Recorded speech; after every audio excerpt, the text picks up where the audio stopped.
भगवान शिव की पवित्र कथा का लाभ लेने के लिए जब महापुर हम पहुँचते हैं और भगवान शिव की जब कथा श्रवण करने के लिए बैठते हैं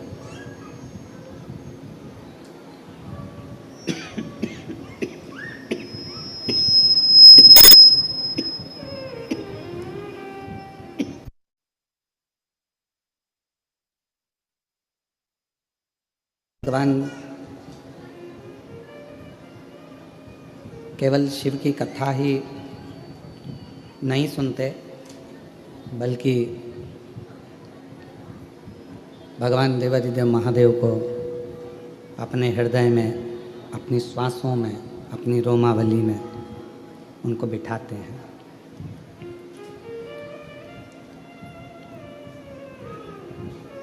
शिव महापुराण की कथा का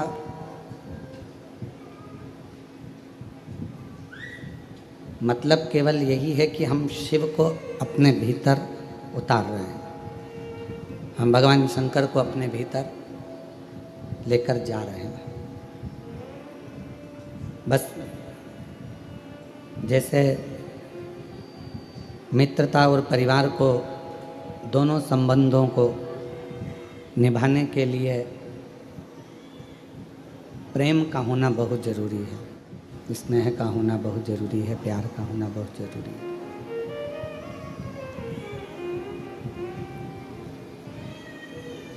पर आज के ज़माने में मित्रता हो चाहे परिवार हो, आवाज़ खोल दो, मित्रता हो चाहे परिवार हो, प्रेम से ज़्यादा स्वार्थ उन रिश्तों में आ गया है।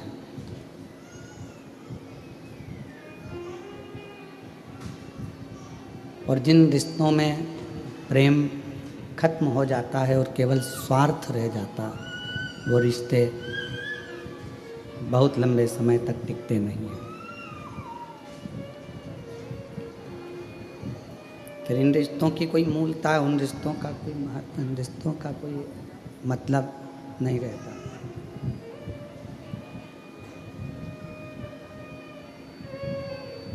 क्योंकि उनके अंदर केवल एक स्वार्थ आकर बैठ गया है, प्रेम खत्म हो गया। तो मित्रता हो, रिश्ते हों, चाहे परमात्मा की अविरल भक्ति हो, इनमें स्वार्थ नहीं होना चाहिए, ये स्वार्थ से दूर हो।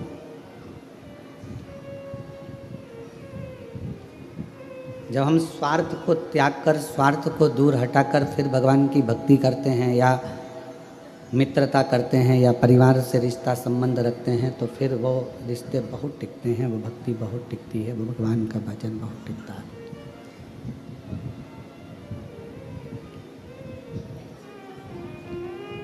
माँ जगत जननी जगदम्बा अम्बा पार्वती जी ने जितना भी तप करा, साधना करी, उपासना करी, भजन किया, कीर्तन किया, उसमें स्वार्थ माँ पार्वती जी का नहीं था। स्वार्थ के लिए नहीं करा, शिव को पाना, भगवान शंकर, ये चालू कर दो बाबा, भगवान शिव को प्राप्त करना, भगवान शंकर को प्राप्त करना, शिव को अपना बना लेना और अपन शिव के हो जाना, ये पार्वती जी का मूल था। उसमें स्वार्थ नहीं था, केवल शिव के हो जाना और शिव को अपना बना लेना।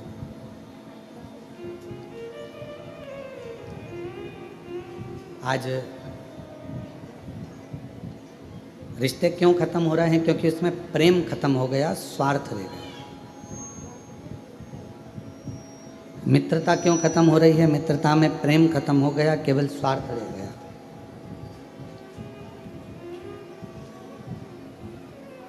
भक्ति कहाँ जाकर खत्म हो जाती है कि व्यक्ति का स्वार्थ पूर्ण नहीं हो पाता। हमने भगवान से ये मांगा और भगवान ने हमको नहीं दिया तो हम मंदिर जाना छोड़ देते। हमने भगवान से बहुत सारी लिस्ट बनाकर तैयार रखी और भगवान के सामने रख दी कि मेरा ये काम है, और भगवान यदि पूरा ना करे तो फिर हम भगवान का भजन करना छोड़ देते हैं। स्मरण करना छोड़ देते।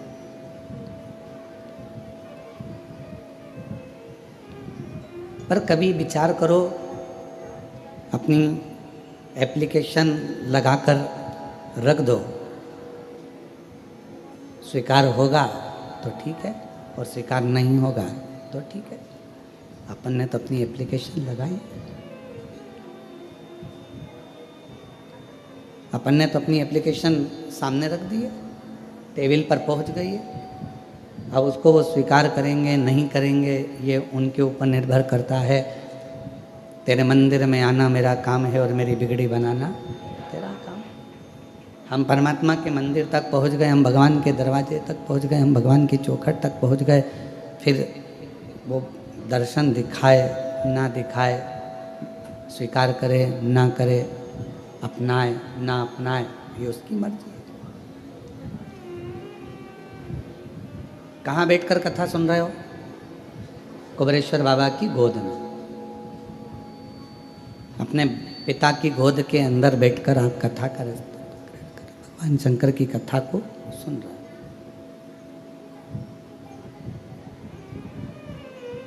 और पिता की गोद में बैठकर, भगवान शंकर की गोद में बैठकर जब हम कथा का लाभ ले रहे हैं, पिता की गोद में बैठकर जब हम कथा को श्रवण कर रहे हैं, बच्चा सबसे ज़्यादा सेफ, बच्चा सबसे ज़्यादा अपने आप को सेफ, सुरक्षित कहाँ महसूस करता? अपनी माँ की गोद में और अपने पिता की गोद में। शंभो शंभो शंभो शंभो शंभो शंभो शंभो शंभो शंभो शंभो। एक अपनी माता की गोद में और एक अपने पिता की गोद में बच्चा अपने आप को सेफ, सुरक्षित महसूस करता है।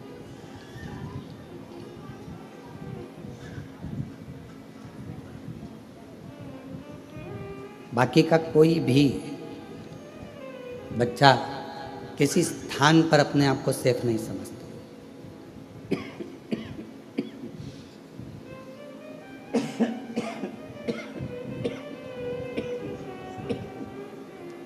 गला बहुत पकड़ रहा है, माइक आवाज़ ठीक नहीं, आपको सुनने में कैसा लग रहा है? आप भी तो जानो कि सुनाई सही दे रहा है, अच्छा लग रहा है, ये आपको मालूम होना चाहिए।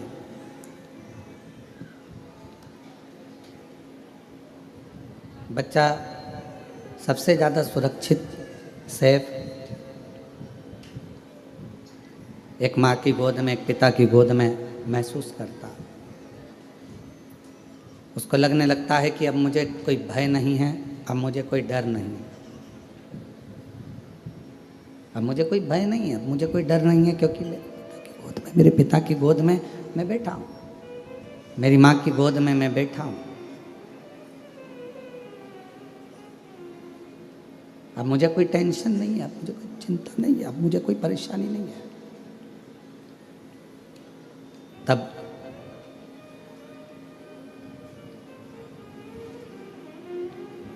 जैसे एक पिता की गोद में बैठने के बाद व्यक्ति के हृदय में ये भाव आ जाता है कि अब मैं सेफ हूँ, अब मुझे भय नहीं है, सामने से कोई श्वान आ गया, कोई सिंह आ गया, कोई आ गया और मुझे भय नहीं है।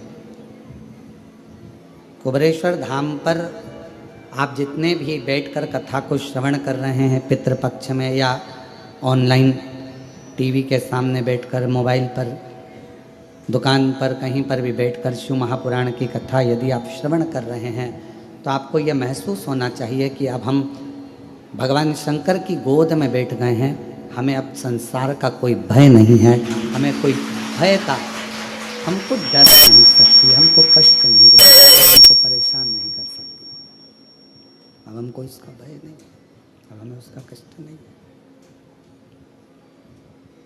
हमारे भीतर का भय, हमारे भीतर का जो दुख है, तकलीफ है, वो सब समाप्त हो, वो सब भय समाप्त हो।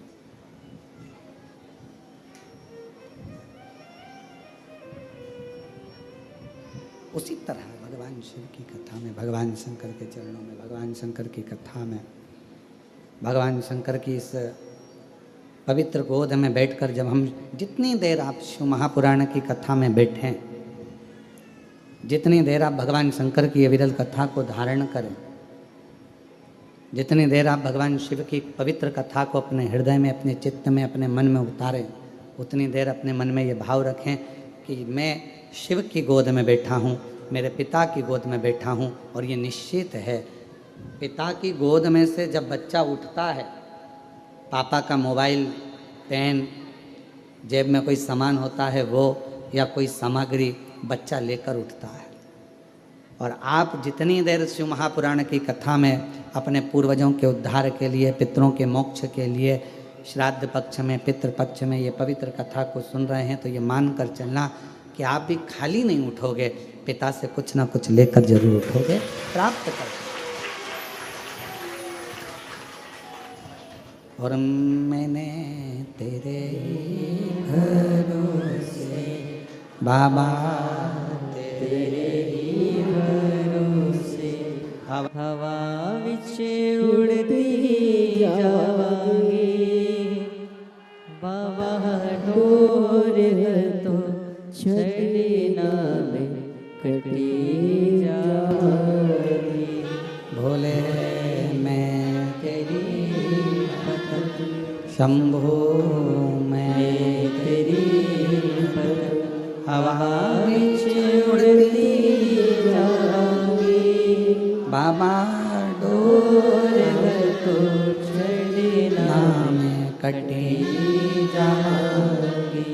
भोले मैं तेरी शंभो मैं तेरी हवा विच उड़ती जावांगी, बाबा डोर तो छड़ना में कटी जावांगी। शिव को मानकर, अपना बाबुल मानकर, अपना पिता मानकर जब हम उसके पास में बैठते हैं, उसकी गोदी में बैठते हैं, उससे अपने मन की बात, अपने हृदय की बात कहते हैं, तो शिव उसको स्वीकार करता है। भगवान शंकर उसको स्वीकार करता है, शिव उसको स्वीकारेगा, भगवान शंकर उसको स्वीकार करेगा। और हम उससे जब बोलें भाव से, मन से, हृदय से, चित्त से, जब हम भगवान शिव से प्रार्थना करें, विनय करें, निवेदन करें, विनती करें, भगवान शंकर को अपने मन का भाव कहें। शंभो शरण पड़ी मांगो घड़ी रे घड़ी, दुख काटो दया करी दर्शन आपो। शंभो शरण पड़ी मांगो घड़ी रे घड़ी, दुख काटो दया करी दर्शन आपो। तो हम भगवान शिव से जब अपने मन का भाव कहें, प्रेम से, अपनी मन की वाणी से, हृदय से शिव को कुछ कहें, तो शिव उसको स्वीकार करते, भगवान शंकर उसको सुनते, स्वीकारते।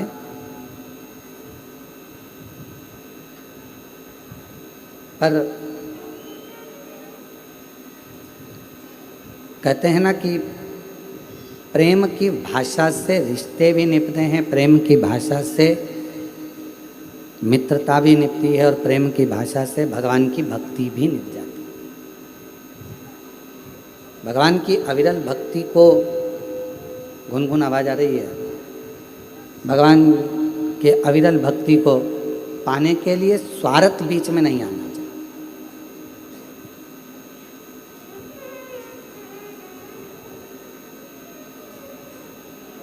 मान लो नहीं दिया परमात्मा ने, हो सकता है कि तुम्हारा दुख, तुम्हारी परेशानी, तुम्हारा कष्ट, तुम्हारी तकलीफ भगवान ने नहीं काटी,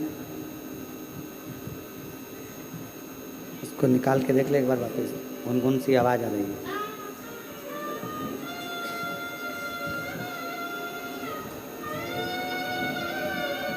भजन पड़ी मांगो घड़ी रे घड़ी, दुख काटो दया करी दर्शन आपो।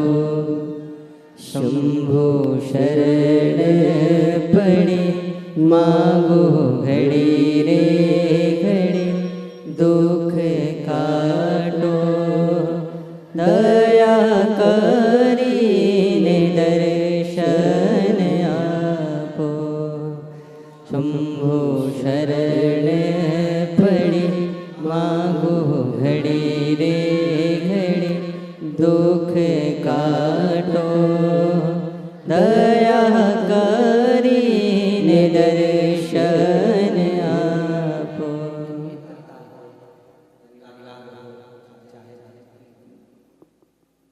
इन तीनों में प्रेम सबसे ज्यादा है। इसमें स्वार्थ भगवान अगर कर रहे हो भगवान तो स्वार्थ यहाँ स्वार्थ में आया रिश्ते निभाना है तो रिश्ते निभाने में स्वार्थ नहीं आना। संबंधों के बीच में जब स्वार्थ आ जाता है तो फिर वो संबंध, वो रिश्ते, वो नाते सब खत्म हो जाते हैं, वो सब समाप्त हो गए। मित्रता के बीच में अगर स्वार्थ आ गया तो वो भी समाप्त हो गया। जाओ भगवान के मंदिर में एक लोटा जल चढ़ाने के लिए, पर मान लो अगर तुम्हारा कोई कार्य नहीं हुआ, तुम्हारा कोई कार्य भगवान ने नहीं स्वीकार करा, तुम्हारा कोई कार्य भगवान स्वीकार नहीं करे, तो उसमें ये नहीं कि मैं कल से मंदिर ही नहीं आऊँगी, मैं भगवान का भजन ही नहीं करूँगी, मैं स्मरण ही नहीं करूँगी, मैं तो शिव को मानूंगी ही नहीं, भगवान की भक्ति ही नहीं करूँगी, भगवान का भजन ही नहीं करूँगी।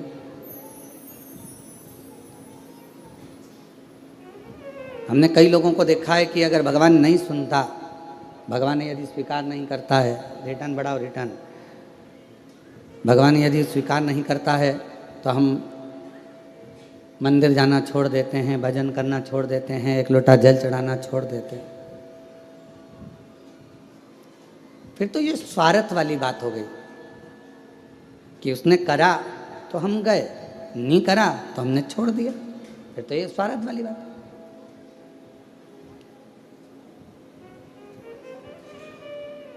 अजामिल की कथा का स्मरण करिएगा जरा। श्रीमद् भागवत का एक पवित्र चरित्र कहता है, अजामिल की कथा कहती है, अजामिल का पवित्र चरित्र वर्णन करता है।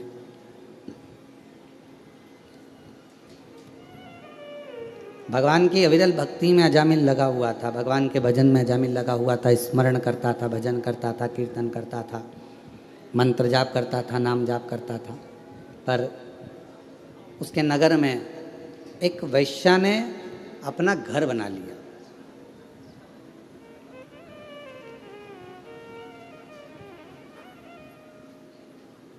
और वैश्या उस घर में रहने लगी। बड़ा सुंदर भवन बनाया,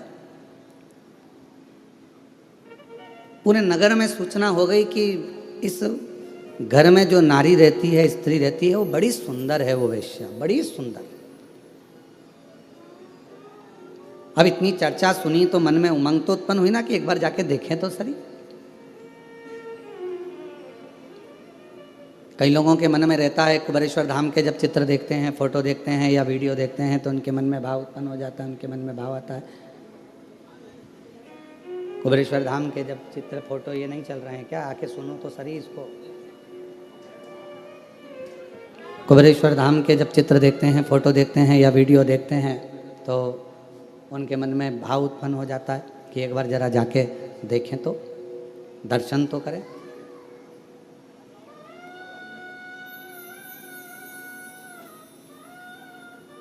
और उनको ये नहीं मालूम रहता कि एक बार अगर कुबेरेश्वर धाम चले गए, मान लो बाबा ने बुला लिया आपको, अगर भाव से यहाँ पर भगवान बुलाकर यहाँ पर बिठा दिया या दर्शन करा दिए या यहाँ लेकर आ गया, तो उनको नहीं मालूम कि ये कुबेर भंडारी है।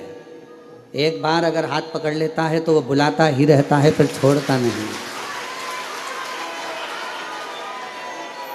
फिर वो छोड़ता नहीं है। उसका नाम ही कुबेरेश्वर बाबा है।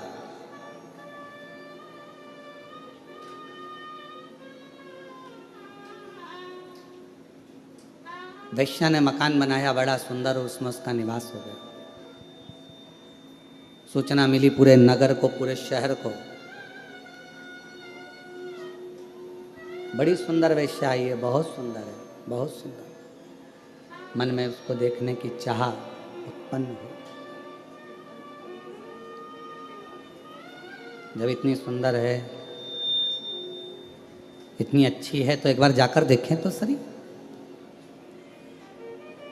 वैश्या को मालूम था कि मेरे घर के दरवाजे के सामने से सब निकल रहे हैं और अजामिल जो भगवान की भक्ति करता है, भजन करता है, स्मरण करता है, ब्राह्मण है, बहुत अच्छा है।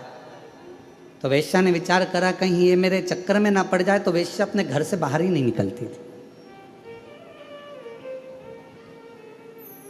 कहीं ये मुझे देख ना ले, और यदि इसने मुझे देख लिया, यदि उसने मुझे पहचान लिया और जान लिया कि मैं इतनी सुंदर हूं और भगवान को छोड़ दे और मुझे भजे, तो मतलब क्या हुआ।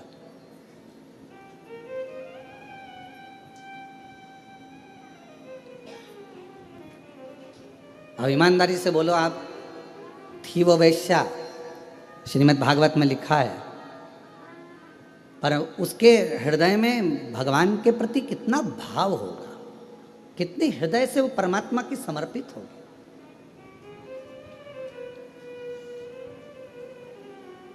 कितना उसके हृदय में भाव उत्पन्न हुआ होगा, जरा विचार करिएगा कि अगर मुझे देख लेगा अजामिल और हो सकता है कि मेरी ओर आसक्त हो जाए, तो परमात्मा की भक्ति छूट जाएगी, परमात्मा का भजन छूट जाएगा, परमात्मा का मंत्र जाप छूट जाएगा, परमात्मा का नाम जाप छूट जाएगा।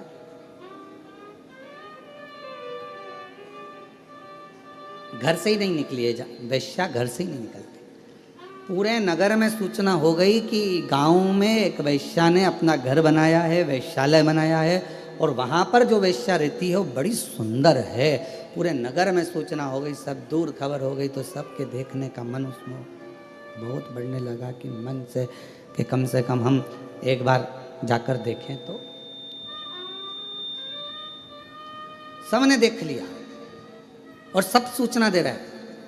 अजामिल ने विचार बनाया कि मैं रोज मंदिर जाता हूँ, आज एक काम करता हूँ, मंदिर तो जाऊंगा पर वेश्या के घर के सामने से जाऊंगा, देखते देखते कि ऐसी कितनी सुंदर है, उसकी सुंदरता इतनी कैसे। आज मैं जाऊंगा तो जरा उसके घर के सामने से निकल कर जाऊंगा। और अजामिल वेश्या के घर के सामने से निकलकर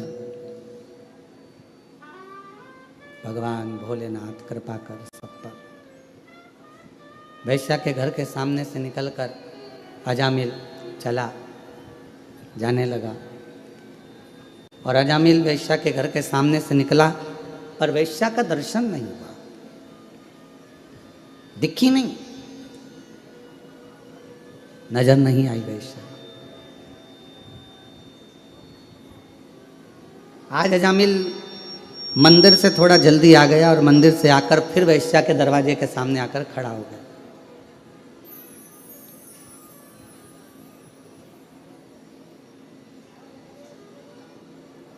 जो पथ भटकाने वाले होते हैं ना, वो परमात्मा का जो समय होता है उसको खींचते हैं।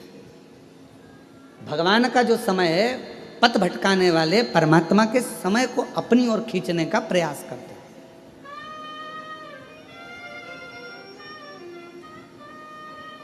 तुम्हारा 9 बजे का समय भगवान के भजन का है, तुम्हारा 9 बजे का समय परमात्मा के स्मरण का है, तुम्हारा सुबह 9 बजे का समय भगवान की अविरल भक्ति का है। और मान लो वही 9 बजे का समय कोई व्यक्ति तुम्हारे पास आकर खड़ा हो जाए, नहीं साहब तुम्हें हमारे साथ चलना है, अपन देख के आते हैं, अपन ये कर लेते हैं। 9 बजे का समय तुम्हारा परमात्मा के भजन का है, 9 बजे का समय तुम्हारा परमात्मा की भक्ति का है। तुमने ये समझ के रखा है कि 9 बजे मैं भगवान के मंदिर में रहूँगी, 2 बजे या 1 बजे जब शिव महापुराण की कथा आस्था चैनल पर आएगी, मैं उसको श्रवण करूँगी। ये तुम्हारे अंदर भाव उत्पन्न हो गया, तुम्हारे भीतर ये भाव जागृत हो गया, और तुम उस कथा को सुनने के लिए तुमने 1 बजे का समय निकाला। और मान लो उस बीच में कोई आकर बैठ गया, या कोई व्यक्ति आ गया, या कोई तुम्हारे मंदिर के जाने के समय पर तुम्हारा टाइम लेने के लिए, नहीं तुझे मेरे साथ चलना है, तुझे ये करना है, समझ लेना कहीं पथ को भटकना है। वो तुम्हारा पथ भटकाने के लिए आया है।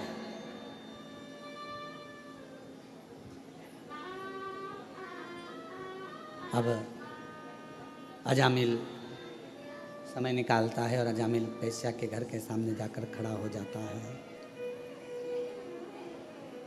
वेश्या के घर के सामने जब अजामिल जाकर खड़ा हुआ, आज मंदिर से थोड़ा जल्दी आ गया, वेश्या नहीं दिखी। श्रीमद् भागवत में लिखा है अजामिल का चरित्र कि अजामिल बारंबार वेश्या के घर के सामने से जाता है और बारंबार वो वेश्या दिखती नहीं है। अभी तक आधा घंटा खड़ा होता था, अब 1 घंटा खड़ा होने लगा, फिर 2 घंटा खड़ा होने लगा, 3 घंटे खड़े होने लगा, फिर धीरे धीरे धीरे धीरे अजामिल मंदिर का पथ छोड़कर, मंदिर में जाना छोड़कर वेश्या के दरवाजे पर ही खड़ा रहता। वेश्या के दरवाजे,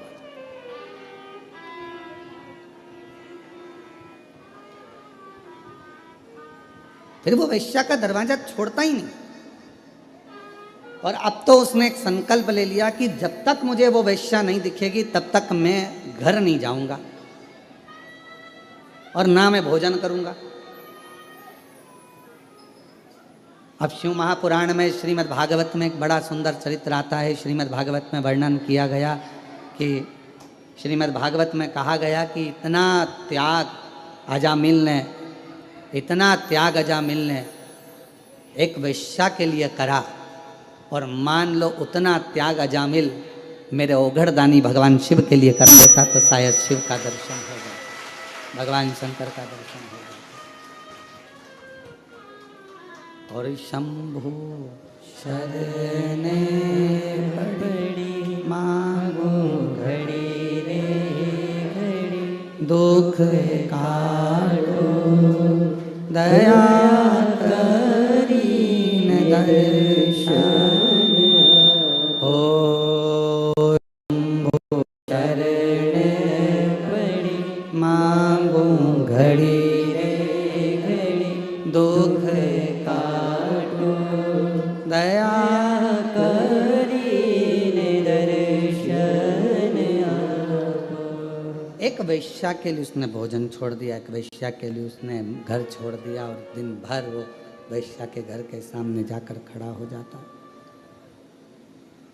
वेश्या के घर के सामने खड़ा रहता, ना भोजन करता है, बस उसको देखना है, उसको निहारना है, खड़ा इंतजार कर रहा है। वेश्या नहीं निकली। वेश्या के पास में एक युवान पुरुष पहुंचा, और उस युवान पुरुष ने वेश्या से पूछा कि वेश्या एक बात बता। उस युवान पुरुष ने जाकर कहा शंभु शंभु शंभु शंभु। उस युवान पुरुष ने वेश्या के पास जाकर पूछा कि वेश्या ये बता कि तेरे दरवाजे पर एक अजामिल बहुत दिन से खड़ा हुआ है, 3 दिन हो गए उसको, ना उसने खाना खाया, भोजन किया, ना पानी पिया, और ना वो अपने घर गया, ना वो भोजन कर रहा है, ना वो पानी पी जा रहा है, ना पानी पी रहा है, ना भोजन कर रहा है, ना अपने घर जा रहा है। तो मुझे एक बात बता वैश्या कि तू एक बार उसको मिल क्यों नहीं लेती? जब इतना जिद कर रहा है, इतना जिद्दी हो गया है, इतना जिद कर यदि वो खड़ा है, तो फिर तू एक बार जाकर उससे मिलती क्यों नहीं? तू एक बार उसके पास पहुंचती क्यों नहीं? जा तू एक बार उसके पास, एक बार उसके सामने चली जा, और भले मिलने ना जाए तो कम से कम वो छज्जे में खड़े होकर दरवाजा ही खोल ले। एक बार जा तो सही, उसके पास पहुंच तो सही।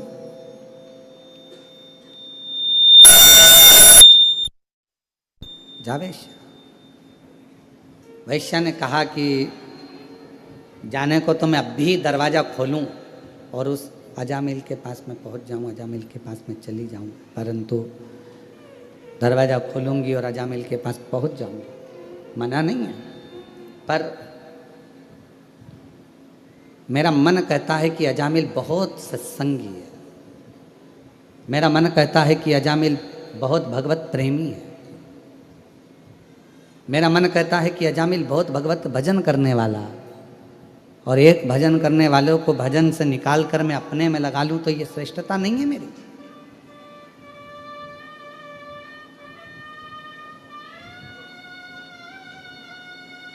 इसमें मेरी श्रेष्ठता नहीं बनती है कि मैं अपना भजन चालू करवाऊँ, शिव जी का भजन बंद करवा दूँ, भगवान का भजन बंद करवाऊँ, भगवान का सत्संग बंद करवाऊँ और मुझ में अपने में रमाऊँ।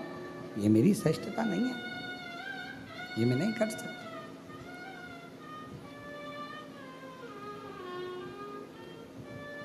तो फिर अजामिल तो मर ही जाएगा। 3 दिन तो उसको हो ही गए हैं कि भोजन नहीं कर रहा है, 3 दिन तो हो गए, उसने पानी नहीं पिया है।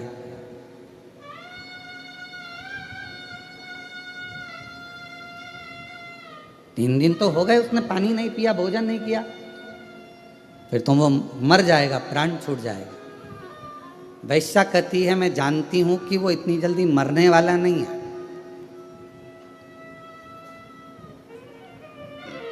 उसके प्राण नहीं जाएंगे।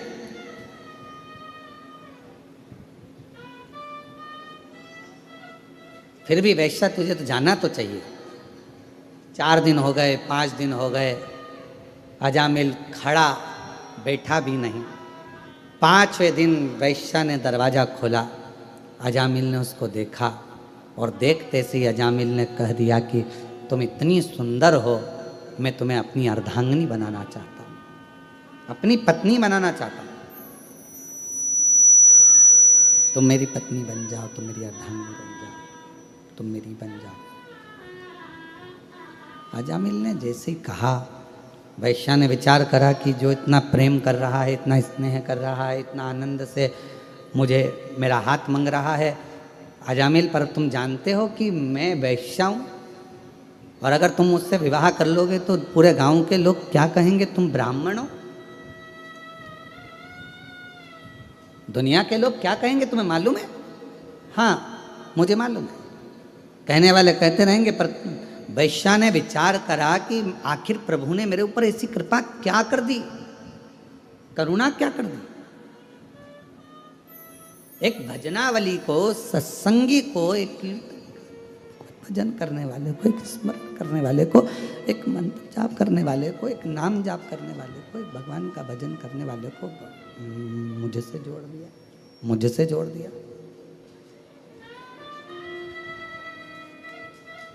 और मैंने तेरे ही भरोसे बाबा, तेरे ही भरोसे हवा विच उड़ती जावांगी बाबा, डोर हथो छड़ी नाम कटी जावांगी।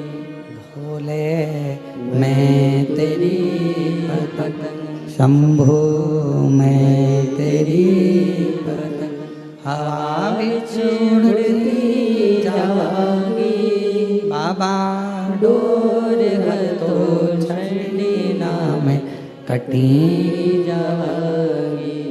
तो वैश्या ने विचार करा कि आखिर परमात्मा ने मेरे ऊपर इतनी कृपा, इतनी करुणा, इतनी उदारता कैसे कर दी, प्रभु ने मेरे ऊपर इतनी बड़ी कृपा कैसे कर दी। ये भजन करने वाला, ये कीर्तन करने वाला, ये मंत्र जाप करने वाला, ये नाम जाप करने वाला, ये स्मरण करने वाला, ये मेरी मुझसे जुड़ गया, मतलब ये प्रभु की ही तो कृपा, ये उन्हीं की तो उदारता, ये उन्हीं की तो दया। और बहुत सावधानी से इस कथा को अपने चित्त में, अपने मन में लेकर रखिएगा। बहुत गलत काम यदि आप कर रहे हैं, झूठ बोल रहे हैं, प्रपंच कर रहे हैं, गालियां दे रहे हैं, अपशब्द कर रहे हैं, ताने दे रहे हैं, पाप कर्म कर रहे हैं, और उसके बाद भी, इतना गलत करने के बाद भी अगर कहीं आपका कोई ऐसा व्यक्ति जो भगवान से जुड़ा हुआ है, उसका संग आपको मिल जाए, तो समझ लेना कि शिव की कृपा है जो आपको पार उतारना चाहते हैं। भगवान शंकर की करुणा, कृपा, दया है जो पार उतारना चाहता है, जो आपको पार लगाना चाहता है। ये भगवान शिव की कृपा है, भगवान शंकर की करुणा है, भगवान शंकर की दया है, ये शिव की उदारता है।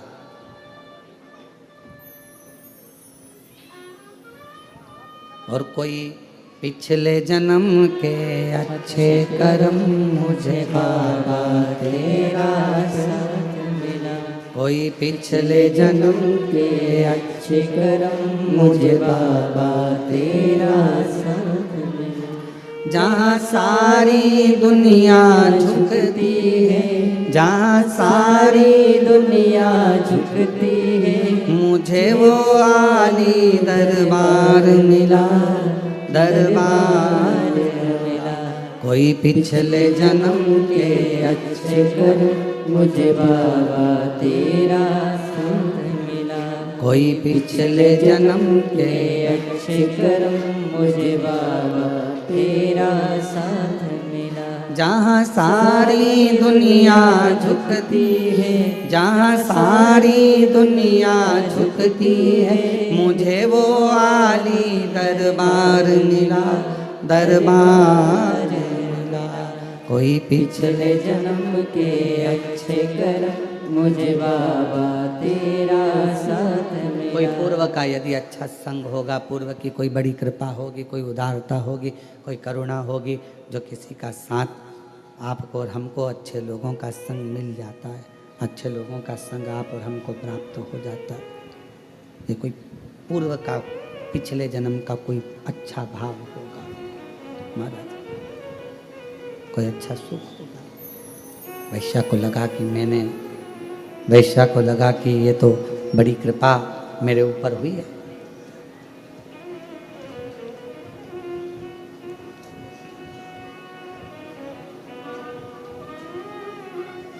और शादी हो गई,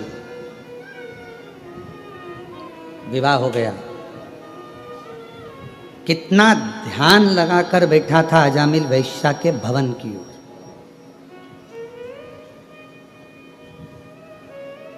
कितना ध्यान लगाकर बैठा था।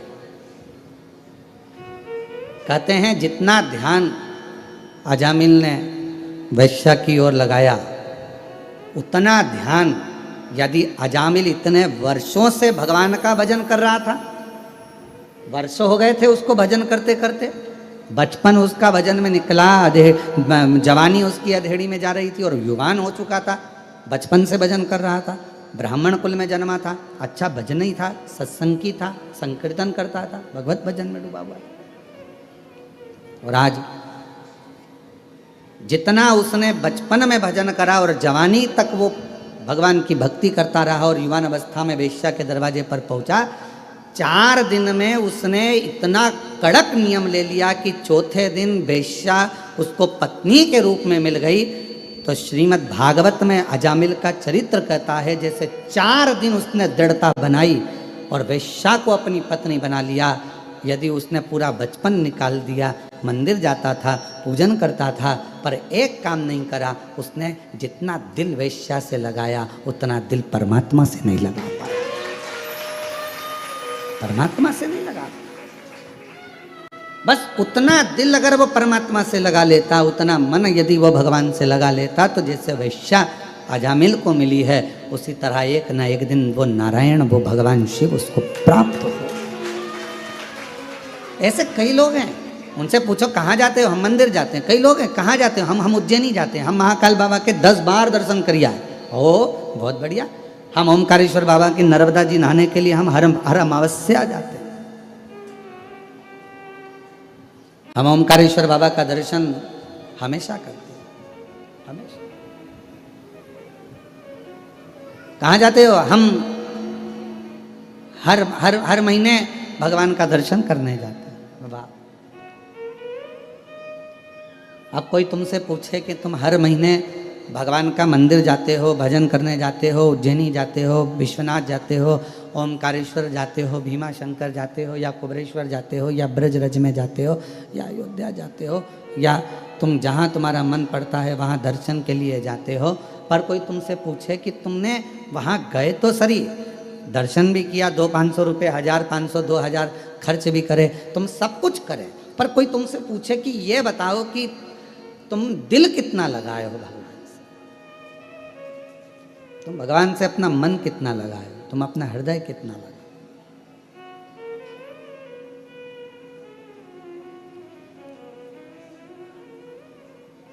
इस कथा के पहले एक बात कही थी, ऐसे दयालु नाथ से रिश्ता बनाइए, ऐसे से रिश्ता बनाए, मिलता रहेगा आपको जो कुछ भी चाहिए, मिलता रहेगा आपको जो कुछ भी चाहिए, मिलता रहेगा आपको जो कुछ भी चाहिए।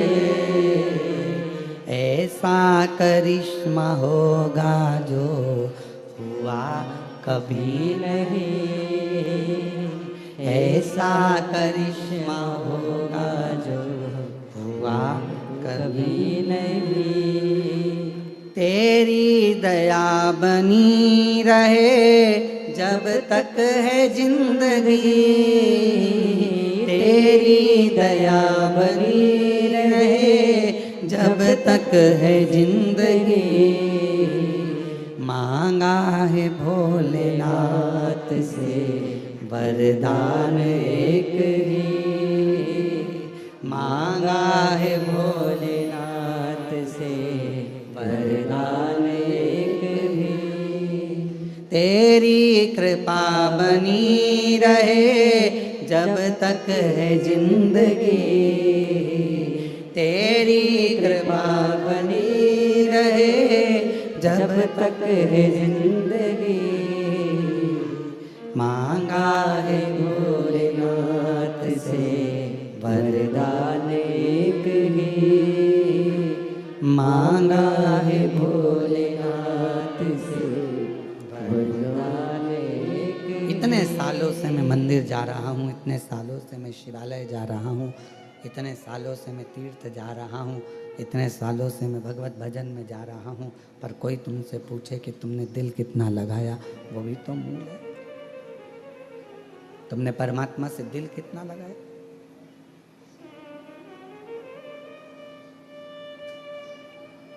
हृदय कितना लगाया?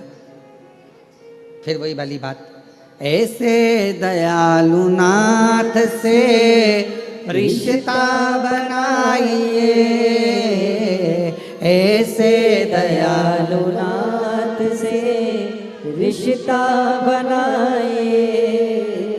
मिलता रहेगा आपको जो कुछ भी चाहिए, मिलता रहेगा आपको जो कुछ भी चाहिए।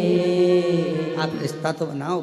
जब एक रिश्ता बनता है तो मोबाइल का बैलेंस अपने आप डलना प्रारंभ हो जाता है। रिश्ता तो अब रिश्ता ही नहीं बनाओ, रिश्ता बनता है तो आप देखो जरा, विचार करिएगा, केवल उसने अपनी अंगूठी तुम्हें पहनाई और तुमने अपनी अंगूठी जम के बोलो जरा, उसे पहनाई। अभी शादी हुई क्या? नहीं। क्या पहनाया अभी यार? अंगूठी। पक्का हो गया। अब पक्का होते से ही तुम्हें मालूम पड़ा कि उसके पास में तो मोबाइल ही नहीं है, तो क्या करा तुमने? जम के बोलो। देखो ये तुम्हारी कथा है। तुमने क्या करा? मोबाइल दिया। अब मोबाइल में बैलेंस कौन डलवाएगा? खत्म हो गया तो वो अपने पापा को बोले, मम्मी को बोले, नहीं, बैलेंस कौन डलवा रहा? तुम डलवा। जैसा रिश्ता तुमने उससे जोड़ा और तुम्हारा पूरा खर्चा वो उठा रहा है, उसी तरह उससे एक रिश्ता जोड़ लो, परमात्मा से एक रिश्ता जोड़ लो, शिव से एक रिश्ता जोड़ लो। जब एक रिश्ता उस शिव से जुड़ जाएगा, परमात्मा से जुड़ जाएगा, शंकर जी से जुड़ जाएगा, भगवान से जुड़ जाएगा, या भगवान से तुम जब कोई रिश्ता जोड़ लोगे तो फिर तुम्हारा पूरा भार, तुम्हारा दुख, तकलीफ, कष्ट, परेशानी सब देवाधिदेव महादेव भगवान शिव की हो जाएगा, सब शंकर। एक रिश्ता जोड़ो, संबंध जोड़ो। जब हम उससे रिश्ता जोड़ेंगे, संबंध जोड़ेंगे तो क्यों ना हो, संबंध जोड़ो। भगवान से संबंध जोड़ने का विचार। ऐसे दयालु नाथ से रिश्ता बनाए, ऐसे दयालु नाथ से रिश्ता बनाए। अब इस लाइन को आप और हमारे लिए, सबके लिए, मिलता रहेगा आपको जो कुछ भी चाहिए। कुबेरेश्वर बाबा से रिश्ता बना कर जाना। तुमको नहीं मालूम था कि तुम आज आओगे और तुम्हें शिव पुराण की कथा मिल जाएगी, रिश्ता था तो मिल गई। मिलता रहे। और ये जो एक दिन के यजमान हमारे श्रीवास्तव जी तो 5 दिन के यजमान बने हैं, ये शिव की कृपा है। और जो एक दिन के यजमान बने, ये अपने घर से चली होगी, जब इनको थोड़ी ना मालूम था कि हमें यजमान बन जाएंगे।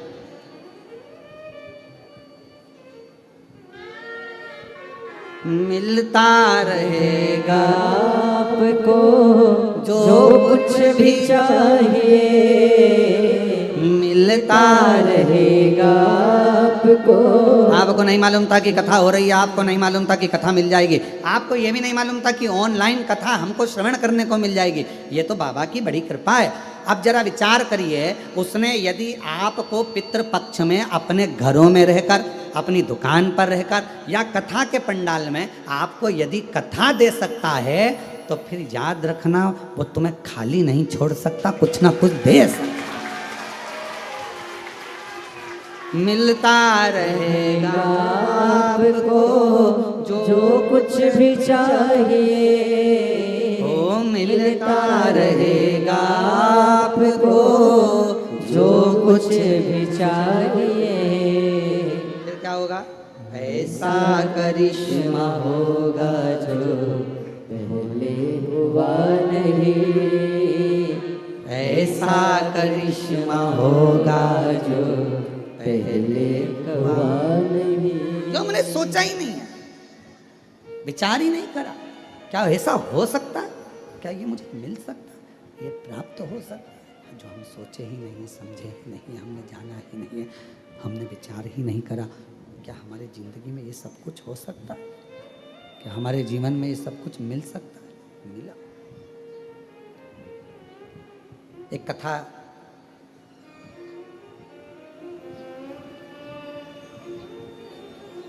कहती है, कहने से कठिन है सुनना, बोलने से ज्यादा कठिन है सुनना। और हम जानते हैं तुम कैसे सुनते होगे, बहुत कठिन है महाराज। और वो भी कोई नया नया, अगर वो नई नवेली दुल्हन आए घर पर तो बेचारी पहले तो समझने में टाइम लग जाता है, क्यों रसोई घर कहाँ है, वॉशरूम कहाँ है, क्यों ये कमरा किसका है, वो कमरा किसका, उसको समझने में समय लग जाता है। उसी तरह नया नया जो शिव पुराण का श्रोता होता है ना, जो पहली बार सुनता है ना, तो पहले तो आके कथा में बैठ जरूर जाता है, पर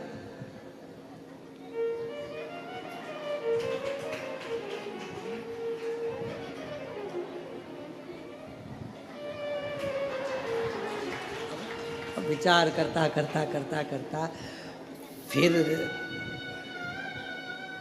बाजू में पत्नी बैठी, फिर थोड़ा ध्यान गया, फिर मन लगाया, फिर धीरे धीरे मन लगा, धीरे धीरे दिल लगा, और दिल लगा तो फिर कहा, बोलने से ज़्यादा, कहने से ज़्यादा कठिन है सुनना।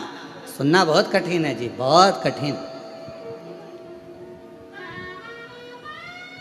और सुनने से भी ज्यादा कठिन है, सुनने से ज्यादा कठिन है श्रीवास्तव जी सहना। अब तुम कितने सहते होगे? एक तो मुझे लेके आ गई धाम पे, ऊपर से कथा में बिठा दिया, अब इधर से बेल्ट का सारा, उधर से मन बार बार निकाल लूं मल लूं, और महाराज बोले हारा हारा। अब कहना कठिन, कहना सरल है, पर सुनना कठिन है, और सुनने से ज्यादा कठिन है सहना। ये बहुत कठिन है सहना। और कहना सुनना और सहना, और इन तीनों से ज़्यादा कठिन है सब कुछ भुलाकर वापिस प्रेम से रहना। ये दुनिया का सबसे कठिन है, बहुत पहले कठिन है कहना, फिर कठिन है सुनना, और सुनने से ज़्यादा कठिन है सहना, और इन तीनों चीज़ों से भी ज़्यादा कठिन है अपनी पुरानी बातों को भूल कर, पुराने भी जो भी भूल कर उसमें फिर प्रेम से वापिस रहना, भूल जाना, दिमाग से निकाल देना कि कुछ हुआ, दिमाग से निकाल देना कि कुछ हुआ, भूल कर फिर केवल परमात्मा की भक्ति। एक कथा, भगवान से क्या मांगो क्या ना मांगो, उस पर एक कथा कल हमने वर्णन करा था तुमरुका जी के पवित्र चरित्र का, कि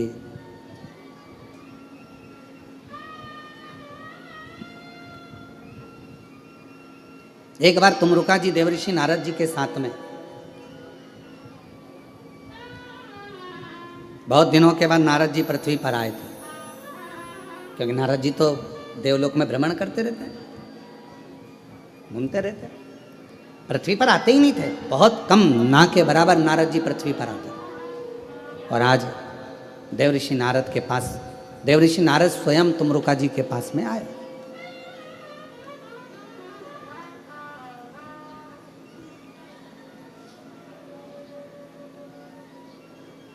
पहुंचे,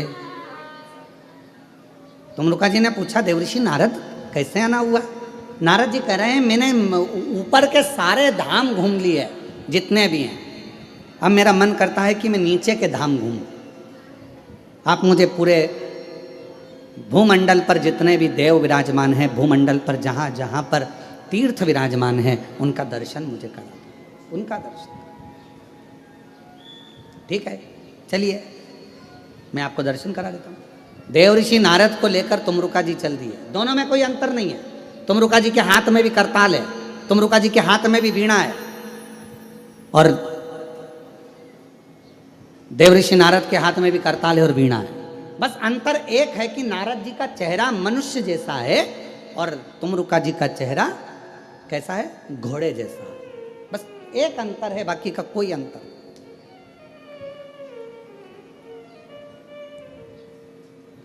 चलो दोनों चल दिए। अब नारद जी क्या बोलते थे? बोलो बोलो, जम के बोलो जरा। श्रीमन। तुमरुका जी क्या बोलते थे? नमः शिवाय, नमः शिवाय, नमः शिवाय, नमः शिवाय, ओम नमः शिवाय, ओम नमः शिवाय, ओम नमः शिवाय, ओम नमः शिवाय। तुमरुका जी भगवान शिव का मंत्र का उच्चारण कर रहे हैं, षडाक्षर मंत्र का, पंचाक्षर मंत्र का उच्चारण कर रहे हैं। भ्रमण कराया।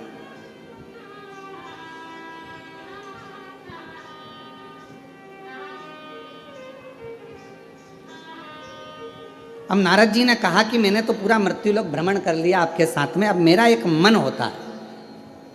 तुमरुका जी, जैसे मेरा मन करा मृत्युलोक में आकर दर्शन करने का, भ्रमण करने का, मृत्युलोक में रहने का, करने का मेरा मन कर रहा है, मैंने दर्शन किया, ऐसा क्या तुम्हारा मन नहीं करता है कि तुम भी देवलोक का दर्शन करो, देवलोक में पहुँचो और दर्शन करो? क्या तुम्हारा मन नहीं कर रहा? चलो तुम भी चलो। तुमरुका जी ने कहा चलो मैं भी चलता हूँ।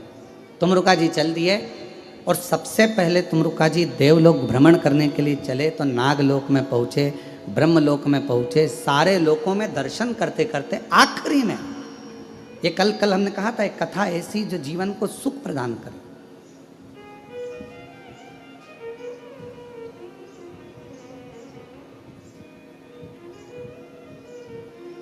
और भ्रमण करते करते करते करते तुमरुका जी नारद जी के साथ में सब दूर भ्रमण करते करते फिर आखिरी में पितृलोक में पहुंच गए। और आज्ञा किससे ली थी? भगवान देवाधिदेव महादेव से, भगवान शिव जी से आज्ञा ली, भगवान शंकर जी से आज्ञा लेकर, भगवान शंकर जी से विनय कर कर उनकी आज्ञा लेकर वो पितृलोक में पहुंच गए। देवऋषि नारद जी ने जैसे ही श्रीमन नारायण श्रीमन नारायण श्रीमन नारायण श्रीमन नारायण, देवऋषि नारद जी ने जैसे ही पुकारा, जितने पितृ थे बड़े संतुष्ट हुए, आनंद पाने लगे, नाचने लगे, बहुत उमंग मनाने लगे।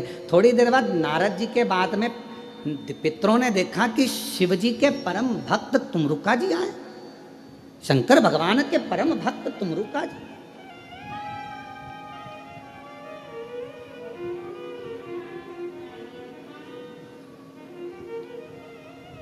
और ये तुमरुका जी का दर्शन आप सब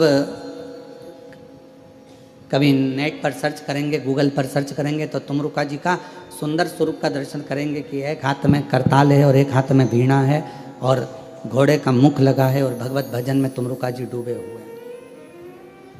आने वाले समय में साल 2 साल के अंदर हम भी ये पूरा प्रयास कर रहे हैं कि वर्ष 1.5 वर्ष 2 वर्ष के अंदर जो दुनिया के लोगों ने शिव महापुराण की कथा में सुना है तुमरुका जी का वर्णन, जैसा जैसा तुमरुका जी का वर्णन, तुमरुका जी के परिवार का वर्णन, तुमरुका जी के द्वारा कथा का वर्णन, ईसर गोरा का वर्णन, ये पूरा हम कुबरेश्वर धाम पर चारों तरफ बाबा देवाधिदेव महादेव की कृपा से एक तुमरुका कॉरिडोर बना रहे हैं, जिसमें तुमरुका जी के पूरे चरित्रों का दर्शन यहाँ है।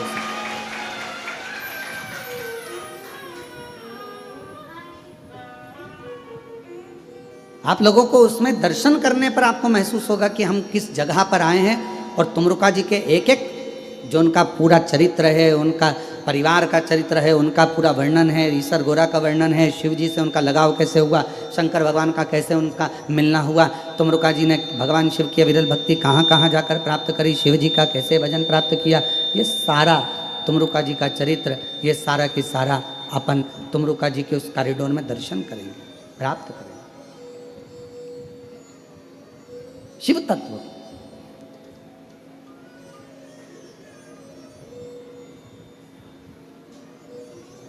महाराज तुमरुका जी का जैसे ही तुमरुका जी का दर्शन पितरों ने करा तो पितर सब कहने लगे कि आप तो शिव भक्त हो, भगवान शंकर की अविरल भक्ति आपके भीतर, भगवान शंकर की भजन करते हो।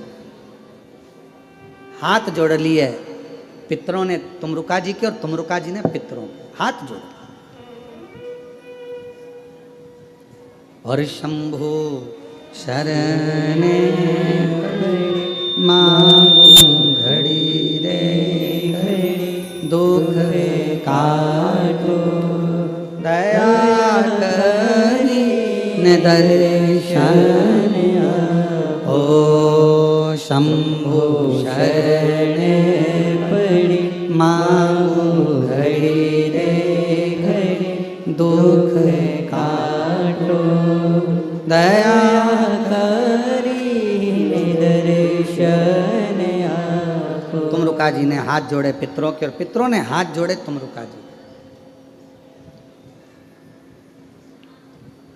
अब किसी ने एक बार इस कथा को सुना तो पूछ लिया, गुरुजी आप कह रहे हो कि तुमरुका जी ने पितरों के हाथ जोड़े, पितरों ने तुमरुका जी के हाथ जोड़े, ये कैसे हो? तो कहा तुमरुका जी ने पितरों के हाथ इसलिए जोड़े, हे पितरों, हे पितरानियों, हे पूर्वजों, हम आपको इसलिए प्रणाम कर रहे हैं क्योंकि आप माँ पार्वती जी के नाना और नानी हो। माँ जगतजननी आज अगर हमको संभाल रही हैं, माँ जगतजननी हम पर यदि कृपा कर रही हैं, माँ जगदम्बा यदि हम पर कृपा कर रही हैं तो वो तुमसे ही प्राप्त हुई, तुमसे ही मिला। अब पितृ तुमरुका जी को क्यों प्रणाम कर रहे हैं? जब तुमरुका जी ने पितरों को प्रणाम करा तो पितरों ने तुमरुका जी को क्यों प्रणाम करा? शिव महापुराण की कथा कहती है आप किसी को आदर दीजिए, आप किसी को हाथ जोड़िए, उसका मन नहीं भी होगा ना हाथ जोड़ने का तो भी उसको हाथ जोड़ना ही पड़ेगा। आप किसी को आदर दीजिए, आप किसी का सम्मान करिए, आप किसी को सत्कार करिए, आप किसी का आदर करिए। आप सम्मान देंगे, आदर करेंगे, सत्कार करेंगे, जब आप आदर करेंगे, सम्मान करेंगे, सत्कार करेंगे तो उस आदर का आनंद अपने आप आपको दुगना आदर मिलेगा, दुगना सम्मान मिलेगा, दुगना सत्कार मिलेगा।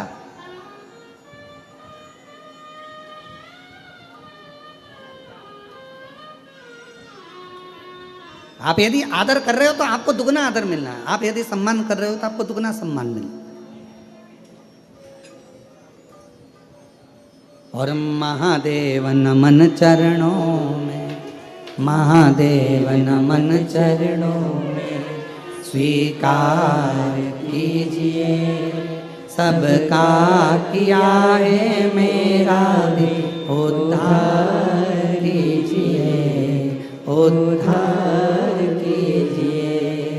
है त्रिपुंडधारी, है त्रिशूलधारी, है त्रिपुंडधारी, है त्रिशूलधारी।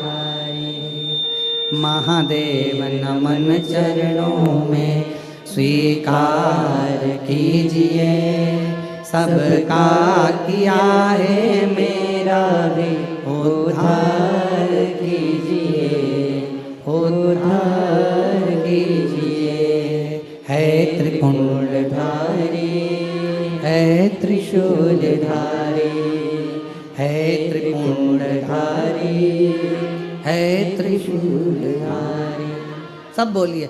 चरणों में तेरे बाबा जी पावन है चारों धाम, चरणों में तेरे बाबा जी पावन है चारों धाम। तेरी देव करते वंदना, पूजे है सीताराम। तेरी देव करते वंदना, पूजे सीताराम। हो जाए पूरी कामना, हो जाए पूरी कामना।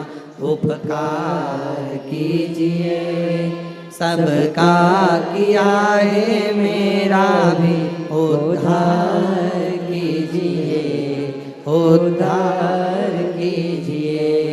है त्रिपुंडधारी, है त्रिशूलधारी, है त्रिपुंडधारी, है त्रिशूलधारी। आप किसी को आदर दे रहे हो, आप किसी का सम्मान कर रहे हो, आपको वो सम्मान दुगना मिलना। आप किसी का आदर कर रहे हो, आपको वो आदर दुगना मिलना। आप किसी को राम राम कर रहे हो तो सामने वाला भी आपको राम राम कह रहा है। राम राम आदर करिए, सत्कार करिए, सम्मान करिए, वो सम्मान आपको, वो आदर आपको भी मिलेगा। अब तुमरुका जी ने यदि पितरों को प्रणाम किया तो पितरों ने तुमरुका जी को प्रणाम किया। तुमरुका जी को क्यों प्रणाम कर रहे हैं? पितृ। तुमरुका जी ने प्रणाम इसलिए करा क्योंकि आपके द्वारा मेरी माँ जगतजननी जगदम्बा पृथ्वी पर आई हैं। अगर आप नहीं होते तो मेरी माँ जगतजननी जगदम्बा पृथ्वी पर नहीं आती।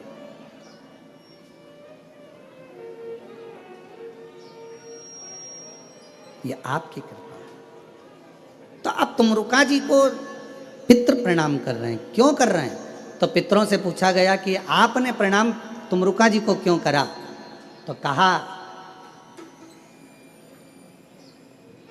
देव ऋषि नारद जी तो हमेशा आते हैं और श्रीमन नारायण कहकर चले जाते हैं, पर तुमरुका जी शंकर के अगर भक्त आए हैं तो शिव की कथा हमको श्रवण करने को मिलेगी और वो कथा के सार से हम तृप्त हो जाएंगे।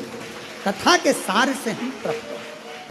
भगवान शंकर की पवित्र कथा कर रही है, शिव महापुराण की कथा वर्णन कर रही है।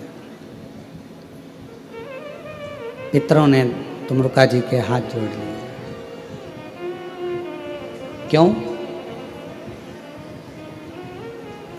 ये कथा कहेंगे, पितृलोक में आए हैं, इनकी वाणी से हम पितृ तृप्त हो जाएंगे। जब तुमरुका जी जाने लगे वहां से तो पितरों ने हाथ जोड़कर एक निवेदन किया, एक प्रार्थना हमारी स्वीकार करिए।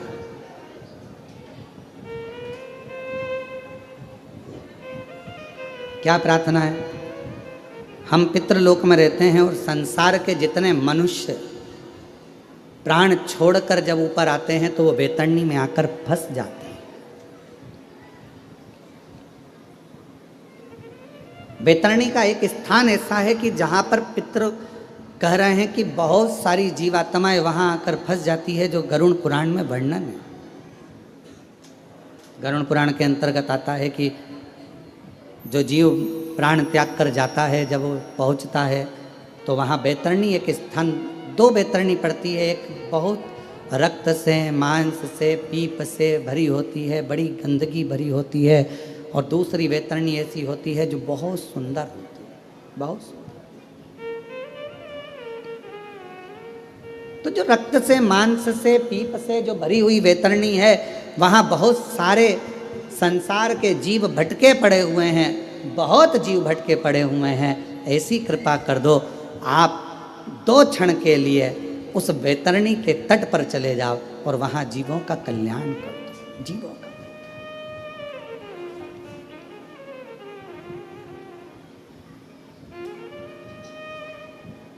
कहते हैं एक राजा जनक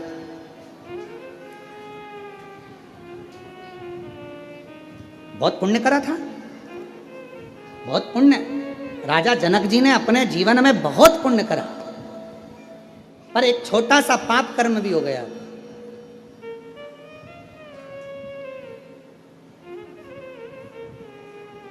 क्या पाप कर्म कर गए? थोड़ा सा कर गए। जिस रास्ते से निकल कर जा रहे थे, उस रास्ते से निकलते निकलते, जिस रास्ते से निकल कर जा रहे हैं, उस रास्ते में बीच में एक गाय मिल गई और गौ माता मिली, और इनको जाना था उसी मार्ग पर। तो इन्होंने गाय को एक थोड़ा सा रास्ता बनाने के लिए उसको उठाया और रास्ता मांग कर वहाँ से रास्ता लेकर गाय को थोड़ा सा हिलाकर डुलाकर गाय को उधर करा और निकल गया। हिलाकर डुलाकर गाय को उधर से उधर निकल। तो जब जनक जी पहुँचे तो ऊपर पूछा कि इनके पुण्य बहुत सारे, हाँ, पर एक छोटा सा पाप कर्म कर बैठे कि जहाँ से निकल कर जा रहे थे बीच में गौमाता आ गई थी, तो रास्ता इनको उधर से घुमा लेना था, पर ये उधर से ना घूमकर गाय को हटाए और फिर निकल कर गए हैं। तो कहा अब राजा जनक जी के पुण्य और थोड़ा सा जो भाग आया है, तो इसको कहीं ना कहीं किसी ना किसी रूप में फल तो भोगना पड़ेगा, कर्म का फल तो सबको भोगना है। तो क्या करा जाए? तो एक काम करो, राजा जनक को जाना बैकुंठ ही है, क्योंकि काम अच्छा करा है, पुण्य का कार्य करा है, पर इन्होंने जैसे गाय को थोड़ा सा हटाया, टर्न करना था, हटाया, तो एक काम करो, इनको लेकर तो तुम बैकुंठ ही जाओ, पर थोड़ा सा नरक में से घुमाते हुए लेकर जाओ। जरा समझिएगा, नरक में से घुमाते हुए लेकर जाओ। और जब राजा जनक उस नरक लोक में से निकल कर जा रहे थे, तो राजा जनक जी के शरीर की हवा जो चल रही थी, तो तरंग शरीर को छूकर जितने नरक में जीव भोग रहे थे, उन जीवों के शरीर पर वो हवा लग रही थी। तो सब चिल्लाने लगे, राजा जनक जी, आपसे हाथ जोड़कर निवेदन है, थोड़ी देर और रुक जाओ, तो तुम्हारे शरीर से टच होकर, स्पर्श कर कर जो हवा हम तक आएगी, कम से कम हमें नरक का भोग कम भोगना पड़ेगा और हमारी मुक्ति हो, मोक्ष हो। एक राजा जनक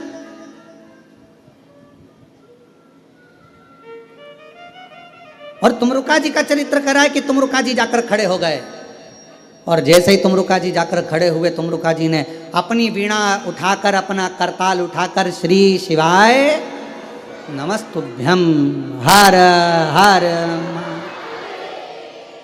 अब लोग समझ नहीं पाए, जो बैतरणी में फंसे थे, उनको समझ में नहीं आया कि हर हर महादेव क्यों कर रहे हैं। हर हर का मतलब होता है कि हमारी जिंदगी के जितने दुख हैं तुम हर लो,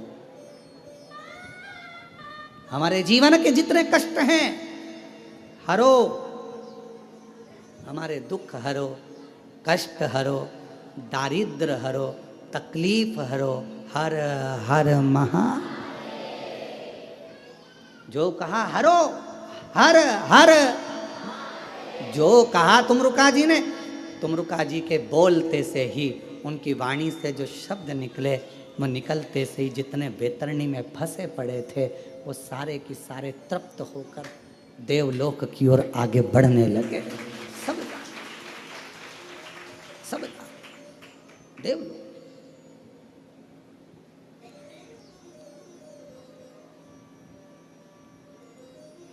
आने लगे। तुम रुका जी नारद जी के साथ।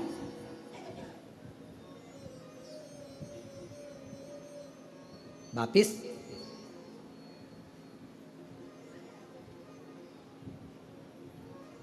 हाथ जोड़ लिया पितरों ने, आपने इन जीवों का कल्याण कर दिया, आपने इन जीवों का उद्धार कर दिया, इन जीवों का आपने कल्याण कर दिया, दया करी आपने, करुणा करी आपने, बड़ी बड़ी करुणा करी है, बड़ी कृपा करी है, जो इन जीवों का कल्याण।